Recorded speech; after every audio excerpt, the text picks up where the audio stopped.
Good evening. You're watching the main news on HKIBC. I'm Wynna Wong. Here's a look at tonight's top stories. 11-month-old toddler becomes Hong Kong's latest COVID fatality.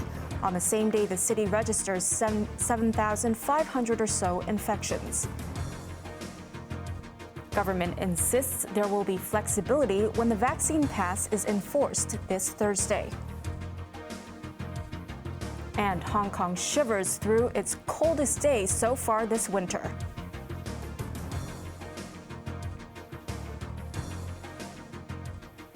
An 11-month-old baby girl has become Hong Kong's first infant to pass away after testing positive for COVID, although a coroner will determine her exact cause of death.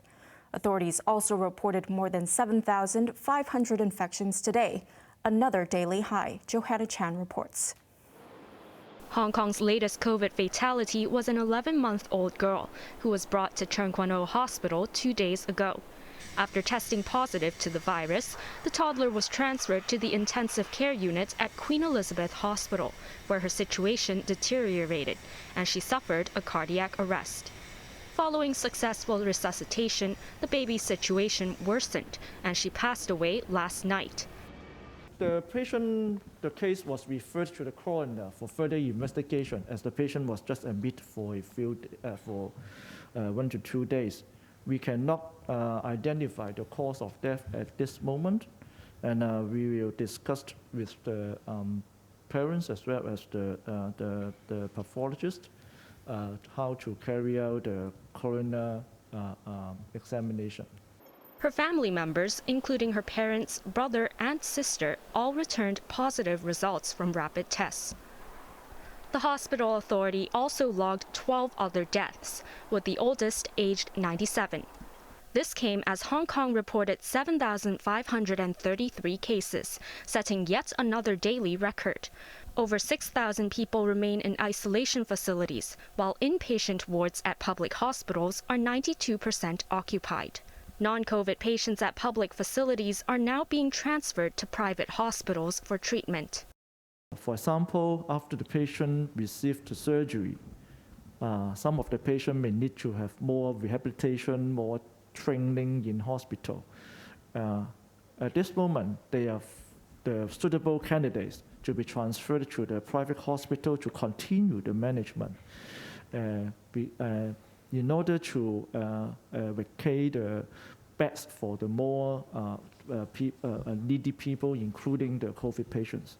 But Lau added more time is needed to work out the exact procedures for transfer. Johanna Chan, HKIBC.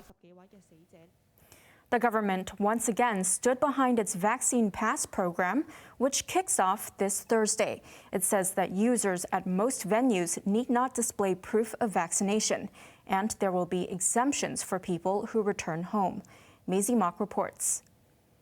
In the first phase of the vaccine pass starting this Thursday, people aged 12 and above must have received at least one jab to enter certain premises. Upon entering restaurants, customers must now scan the Leave Home Safe app, as well as displaying their vaccination certificate for operators to scan. People who meet the requirement will be let through after a specific sound. The sound is different for those who have received exemptions. But people who do not have a valid vaccination record, a red QR code will appear on their phone. A buzzer will sound, telling the operator to turn them away. Things are easier for shoppers at malls, supermarkets, and wet markets. Under a so-called passive checking approach, they do not have to show their records. We know that for some premises, there are really operational difficulties to ensure that each and every person have been passed through this kind of active checking. We have been using the mode of operation called passive checking. So this will be more like the carrying of HKID card with you. but law enforcement personnel might conduct spot checks at those premises. Choi insisted there will be reasonable leeway when enforcing the rule. This includes people walking through malls on their way home or to work, as well as visiting a clinic or purchasing takeaway meals. Students and patients entering schools and public hospitals are also exempt from the requirements. He warned against using other people's vaccination records to enter venues, as it constitutes a serious offense of using a false instrument. Maisie Mock, HKIBC. As Hong Kong gets ready for its own vaccine mandates, some patients are complaining of difficulties in getting exemptions. They include cancer patients and organ transplant recipients, while those who've had a stroke can only push back the jabs by 6 months. Johanna Chan reports. With just days to go before the unvaccinated lose their freedom, time is running out for those who wish to obtain exemption certificates from doctors. Currently, people deemed unsuitable for BioNTech must either be allergic to an active substance or the vaccine's ingredients, or suffer inflammation of heart muscles or tissues following their first jab. Meanwhile, people who had an allergic reaction to inactivated vaccines or possess severe neurological conditions are deemed unsuitable for Sinovac shots. People who had a stroke or heart disease, B-cell depletion therapy, or a stem cell transplant can push back jabs by 3 to 6 months. Cancer patients, people with non-urgent illnesses, and organ transplant recipients could still be granted exemptions, but are otherwise encouraged to get jabs. But pregnant women, breastfeeding mothers will no longer receive waivers. Speaking on radio this morning, Medical Association President Gabriel Choi said doctors could be investigated for professional misconduct if they are found to be giving out exemption certificates too easily. A joint survey of 300 people by concern groups, the Hong Kong Patients' Voices, and the Direction Association for the Handicapped, meanwhile suggested otherwise. They found that many people with disabilities struggled to obtain a certificate, even though they had been advised not to get the jabs. Quite a number of people, they're not getting the exemption, while the doctors were unable to give a clear answer for that reason. They may not be able to go to the supermarket to buy the foods and daily goods they need.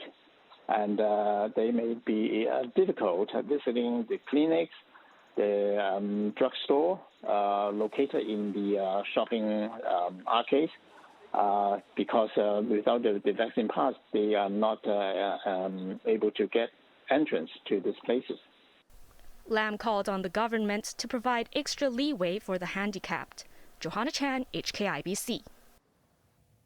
In other news, the cold weather warning has now entered a third day as the observatory registered a reading of 7.5 degrees this morning, the lowest so far this winter. But conditions are expected to improve in the coming days. Joanna Ho reports. While most people were still tucked in their beds, a few people who were feeling adventurous showed up at the foothill of Tai Mo Shan at 6 this morning. They were hoping to catch a glimpse of frosting near Hong Kong's highest peak. The thrill-seekers left in disappointment, however, as it was only 4 degrees Celsius, far from freezing point. The observatory explained that, even if it reaches the right temperature, ice cannot be formed on high ground because of the rain. Temperatures will progressively increase towards later parts of this week, so the chance of icing on high ground will be lower relatively compared to this morning. As Hong Kong shivered through another gloomy day, most people put on extra layers to keep warm. But others decided to brave the chilly conditions with a morning run in their usual outfit. The weather agency said an intense monsoon wind is affecting Guangdong, keeping the mercury in single digits. It will persistently cold in the morning in the following couple of days, and the weather will improve on Wednesday afternoon. It will mainly find the temperature rising progressively in the later parts of this week. He advised citizens, especially those who have to queue up outdoors for compulsory COVID tests, to stay warm. Joanna Ho, HKIBC. And coming up after the break. Shelling continues in eastern Ukraine amid hopes of an international summit to de-escalate tensions. And Hong Kong's jobless rate remained steady last month, beating expectations.